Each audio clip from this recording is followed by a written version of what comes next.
Master stroke की cover story देश की उस एयरलाइंस कंपनी से जुड़ी है जिसे कभी दुनिया की सबसे शानदार एयरलाइंस में शुमार किया जाता था। लेकिन पिछले कुछ सालों से इस एयरलाइंस का भट्टा बैठा हुआ था। इस कंपनी की हालत खराब थी।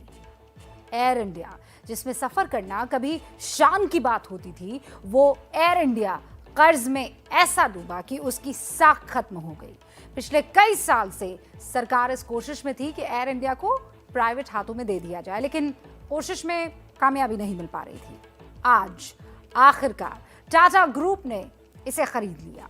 टाटा ग्रुप ने सबसे ज्यादा बोली लगाकर एक बार फिर अपनी उसी कंपनी को अपना लिया जिसे कभी सरकार ने उससे छीन लिया था। मास्टर स्ट्रोक की कवर स्टोरी में आज हम आपको उसी एयर इंडिया की कहानी बताने जा रहे हैं जिसे कभी महाराजा कहा जाता था।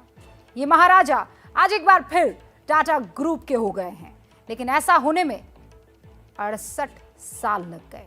क्यों, क्या कहानी है और अब आगे की क्या कहानी रहेगी, ये सब कुछ मास्टर स्ट्रोक की इस कवर स्टोरी में।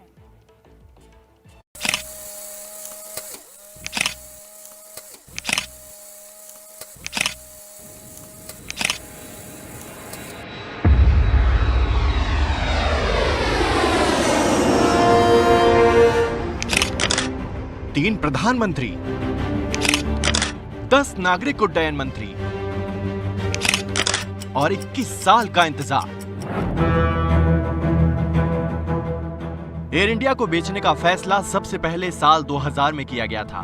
वो मई का महीना था और वाजपेयी सरकार ने एयरलाइंस के 60% शेयर बेचने का फैसला किया। उसके बाद कोशिशें तो खूब हुई, लेकिन कामयाब नहीं हो पाईं और 21 साल बीत गए। अब मोदी सरकार में ये काम पूरा हो रहा है। कर्ज में डूबी एयर इंडिया की पूरी हिस्सेदारी सरकार बेच रही है और इसी के साथ कर्ज में डूबी एयर इंडिया 68 साल बाद अपने पुराने मालिक के पास लौट आई है।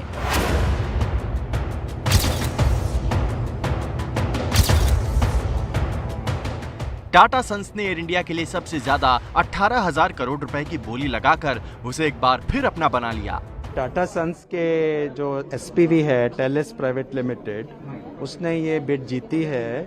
18,000 करोड़ का जो एंटरप्राइज वैल्यू उन्होंने कोट किया है। आशा है कि दिसंबर 2021 में ये कंप्लीट हो जाएगा और हैंडओवर हो जाएगा। और जहां तक एम्प्लॉइज का संबंध है, एम्प्लॉइज की जो जॉब्स हैं वो कंटिन्यू रहेंगी। ये वो ट्वीट है जिसमें रतन टाटा ने अपनी एक खुशी जाहिर की। इसमें उन्होंने सबसे ऊपर लिखा, वेलकम बैक एयर इंडिया। उसके आगे एक फ्लाइट के इमोजी के साथ घर का इमोजी भी ट्वीट किया और साथ में जेआरडी टाटा की एक पुरानी तस्वीर भी ट्वीट की जिसमें उनके पीछे एयर इंडिया के विमान से कुछ एयर होस्टेस उतरती हुई नजर आ रही हैं। लेकिन सवाल ये है कि एयर इंडिया को बेचने का फैसला सरकार को क्यों लेना पड़ा? जिस एयर इंडिया का नाम कभी दुनिया की सबसे बेहतरीन एयरलाइंस में शुमार था, वो कर्ज में कैसे डूबी? इसे समझने के लिए आपको फ्लैशबैक में लेकर चलते हैं। वो 1930 का दशक था। उन दिनों इंग्लैंड से जो हवाई डाक आती थी वो कराची पहुंचती थी और इंग्लैंड से कराची तक हवाई डाक पहुंचाने का काम करती थी इंपीरियल एयरवेज। कराची से आने वाली डाक को बॉम्बे पहुंचाना था और इसका कॉन्ट्रैक्ट जीता जहांगीर रतनजी दादाभाई टाटा ने। यहीं से शुरुआत हुई टाटा एयर सर्विसेज की। जेआरडी टाटा भारत के पहले सिविल एविएशन पायलट थे और ये तस्वीर उनके पहले फ्लाइंग लाइसेंस की है जिसमें उनका नाम, उनके जन्म की जगह और उनके जन्म की तारीख लिखी है। 1932 के अक्टूबर महीने का वो दिन बेहद खास था जब कराची से डाक लेकर पहली बार जेआरडी टाटा बॉम्बे पहुंचे थे। ये उसी दिन की तस्वीर है।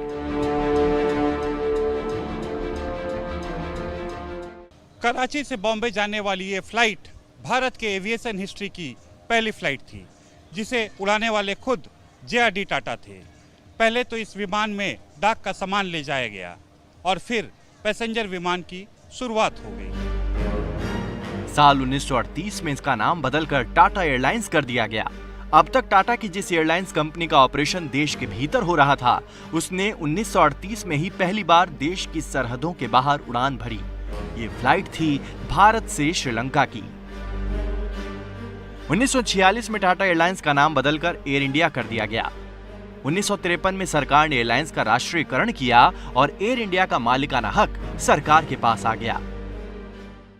एयर इंडिया के नेशनलाइजेशन के ठीक पहले 1952 में JRD टाटा की मुलाकात तत्कालीन प्रधानमंत्री जवाहरलाल नेहरू से हुई थी, जिसमें JRD टाटा ने सरकार की नीतियों पर नाराजगी जताई थी, लेकिन इसके बावजूद सरकार पर कोई फर्क नहीं पड़ा।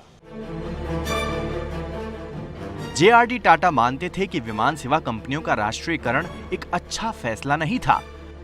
नेहरू के विचारों से कई मामलों में उनकी सहमति नहीं थी, जिसका जिक्र उन्होंने एक इंटरव्यू में भी किया था। I often say to myself, suppose that Vallabhbhai had been the young man and Nehru had been the older man, and Vallabhbhai would have become the Prime Minister of India. Certainly in the economic plan, there would have been a totally different situation than the one that exists today. उस वक्त भारत को आजाद हुए कुछ ही साल बीते थे। JRD Tata को लगता था कि सरकार के पास विमान सेवा कंपनी चलाने का कोई खास अनुभव नहीं है, इसलिए एयर इंडिया का राष्ट्रीयकरण सही नहीं है।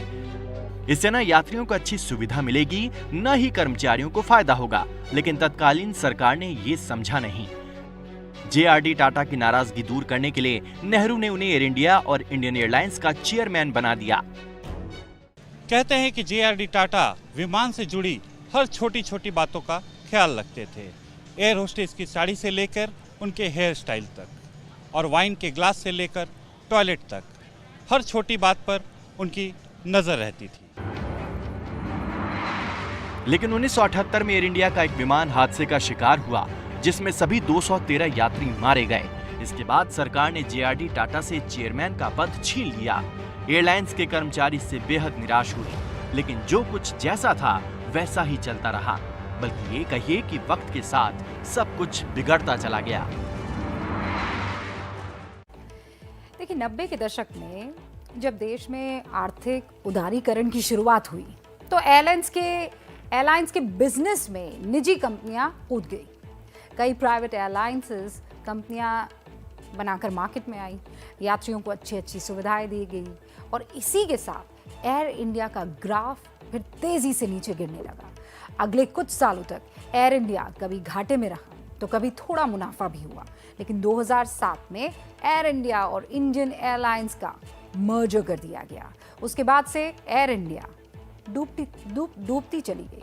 2007 के बाद एयर इंडिया में कभी भी मुनाफा नहीं हुआ, सिर्फ घाटा ही हुआ। अगर 2017 से 2018 की बात करें तो 5,348 करोड़ रुपए का घाटा। 2018 से 19 के बीच 8,556 करोड़ रुपए का घाटा। 2019 से 2020 के बीच 7,982 करोड़ रुपए का नुकसान। और ये ग्राफ देखिए आप कैसे लगातार बढ़ता चला जा रहा है। 2020 से 2021 के बीच अब तक 9,779 करोड़ रुपए की चपत लग चुकी है। एयर इंडिया कर्ज में डूबी हुई है और लंबे वक्त से डूबी हुई है। यही वजह है कि लंबे वक्त से इस बात की कोशिश की जा रही थी कि एयर इंडिया की हिस्सेदारी को बेच दिया जाए।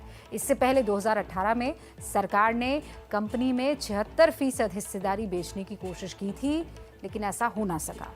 कुछ दिन पहले 1 अक्टूबर को ये खबर आई कि टाटा सन्स ने एयर इंडिया को खरीदने का जो प्रस्ताव दिया था उसे स्वीकार कर लिया गया है, लेकिन बाद में पता चला कि इस बारे में कोई फैसला अभी हुआ नहीं है।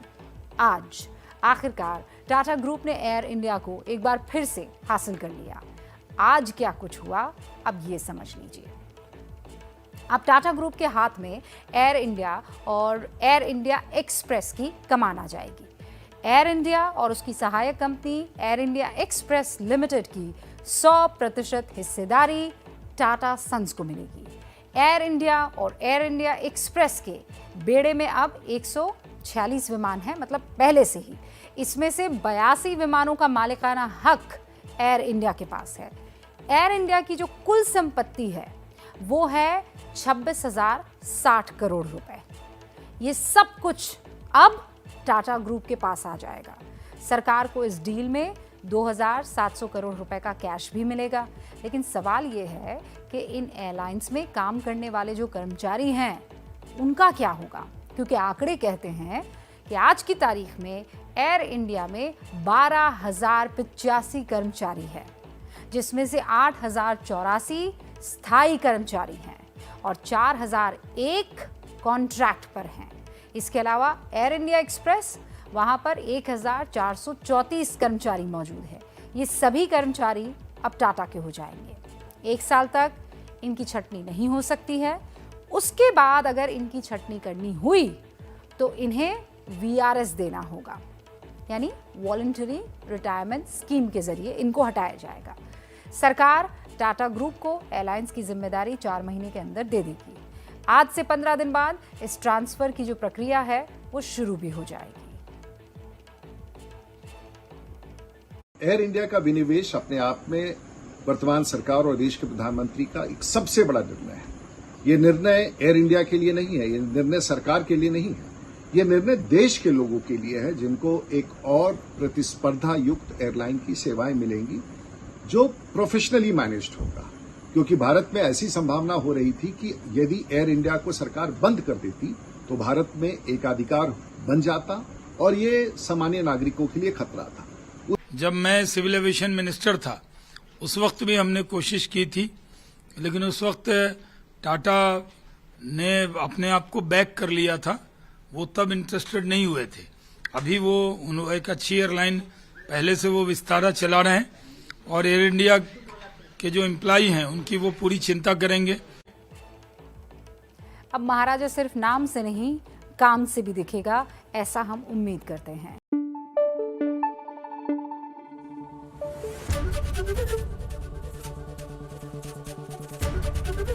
ABP न्यूज आपको रखे आगे।